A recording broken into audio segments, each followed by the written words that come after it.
Assalamualaikum warahmatullahi wabarakatuh. Halo teman-teman, jumpa lagi dengan channel P3K Perawat. Pada video ini, kita akan memulai belajar lagi untuk mempersiapkan seleksi P3K khususnya perawat pada tahun 2025. Dan beberapa soal yang kita bahas nanti, ini adalah berdasarkan pengalaman yang saya dapatkan pada tahun kemarin seleksi P3K Perawat, dan tidak menutup kemungkinan dan jadi untuk semuanya tonton video ini sampai selesai, dan kami mendoakan bagi subscribe, like, komentar dan share lulus P3K Perawat. Langsung saja ke soal P3K Perawat. Soal nomor 1 P3K Perawat, perempuan berumur 60 tahun dirawat di ruang perawatan kardiovaskuler dengan diagnosima. Pasien mengeluh nyeri dada di sebelah kiri menjalar ke lengan kiri sejak 1 jam yang lalu dengan skala nyeri ke-7. Keluhan pasien disertai sesak nafas, bertambah berat dengan aktivitas dan berkurang dengan istirahat. Berdasarkan hasil, pemeriksaan fisik didapatkan tekanan darah 100/80 mm hidrargyrum, nadi 96 kali menit, ruang respirasi 32 kali menit. Apakah diagnos keperawatan utama pada pasien? A. Penurunan curah jantung berhubungan dengan penurunan karakteristik miokard. B. Gangguan pertukaran gas berhubungan dengan gangguan aliran darah ke alveoli. C. Nyeri akut berhubungan dengan iskemia jaringan sekunder terhadap sumbatan arteri. D. Gangguan perfusi jaringan berhubungan dengan penyempitan pembuluh darah arteri koronaria. E. Intoleransi aktivitas berhubungan dengan ketidakseimbangan suplai oksigen miokard dan kebutuhan. Jawaban C. Nyeri akut berhubungan dengan iskemia jaringan sekunder terhadap sumbatan arteri. Pembahasan data yang menonjol pada kasus baik minor maupun mayor mendefinisikan adanya masalah nyeri. Keluhan nyeri dada di sebelah kiri menjalar ke lengan kiri. Skala 7. Sesak nafas yang bertambah berat dengan aktivitas dan berkurang dengan istirahat. Soal nomor 2 P3K Perawat, seorang anak 3 tahun dibawa ke puskesmas dengan keluhan. Anak rewel, buang air besar cair dengan frekuensi 4 kali per 24 jam, mual muntah, sakit perut dan mata cekung. Hasil pengkajian. Suhu 37,5 Celcius, frekuensi nafas 32 kali menit, frekuensi nadi 98 kali menit dan berat badan 12 kg. Apakah masalah keperawatan prioritas pada anak tersebut? A. Defisit nutrisi. B. Nyeri akut. C. Diare. D. Inkontensia fekal. E. Hipovolemia. Jawaban C. Diare. Pembahasan. Buang air bes cair dengan frekuensi 4 kali 24 jam.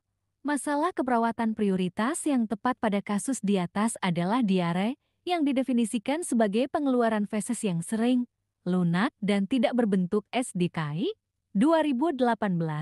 Bab cair dengan frekuensi 4 kali per 24 jam merupakan gejala mayor dari diagnosis diare, sedangkan nyeri perut merupakan gejala minor dari diagnosis diare. Berdasarkan MTBS 2022, anak dengan gejala diare, rewel dan mata cekung diklasifikasikan sebagai diare dehidrasi ringan atau sedang.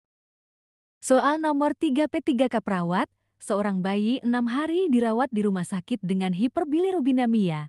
Hasil pengkajian, bayi menolak menyusu, kulit dan sklera tampak kuning, kulit teraba dingin, suhu tubuh 36,5 Celcius, frekuensi nafas 37 kali menit, frekuensi nadi 116 kali menit, kadar bilirubin lebih dari 5 mg diel, berat badan 2.200 gram dan tinggi berat 42 cm.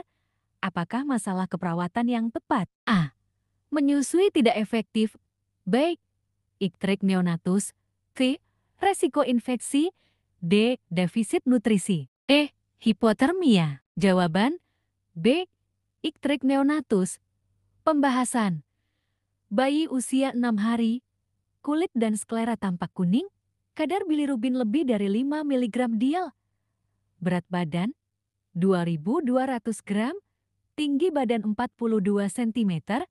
Ikterik neonatus didefinisikan sebagai suatu keadaan kulit dan membran mukosa neonatus yang menguning setelah 24 jam kelahiran akibat bilirubin tidak terkonjugasi masuk ke dalam sirkulasi. Soal nomor 4 P3K Perawat, Seorang anak 5 tahun dirawat di rumah sakit dengan diagnosis AML acute myeloid leukemia.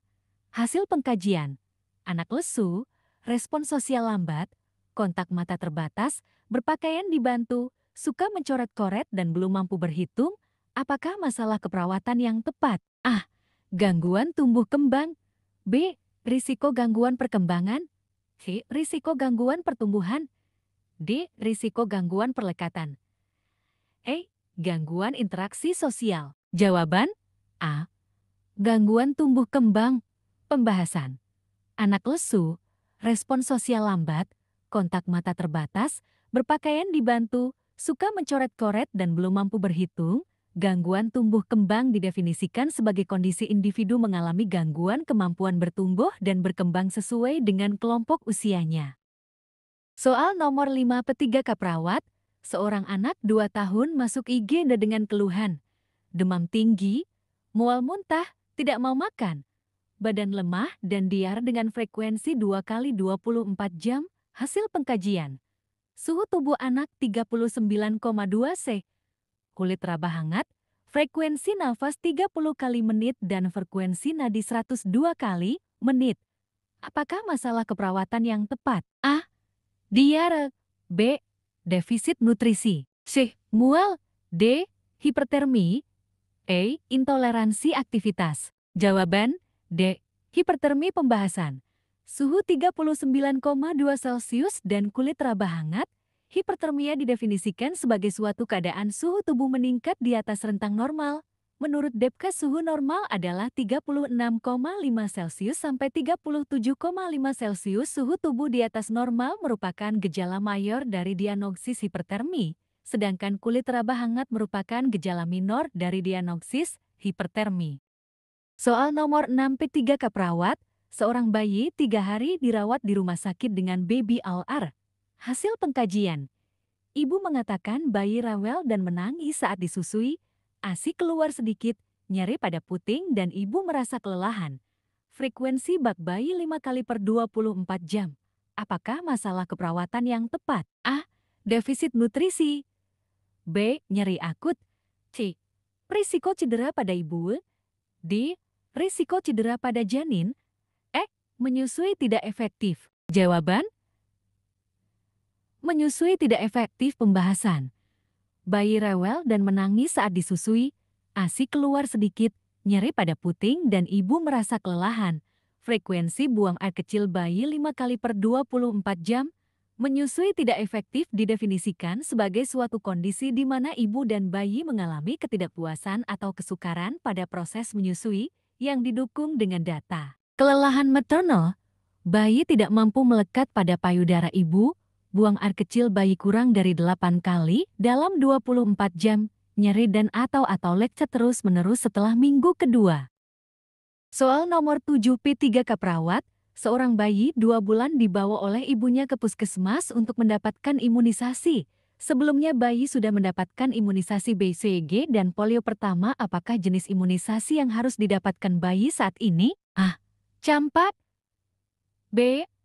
DPTHB HIP 1, polio 2. C. DPTHB HIP 2, polio 3. D. DPTHB HIP 3, polio 4. HB0. Jawaban B. DPTHB HIP 1, polio 2. Pembahasan. Bayi usia 2 bulan dibawa ke puskesmas untuk imunisasi. Sebelumnya sudah mendapatkan imunisasi BCG dan polio pertama berdasarkan kasus di atas. Imunisasi yang harus didapatkan bayi saat ini adalah DPTHB HIP 1, polio 2. Sekian dan terima kasih. Sukses seleksi P3 Kaprawat. Jangan lupa subscribe, like, share dan komentar ya. Nanti akan ada episode selanjutnya.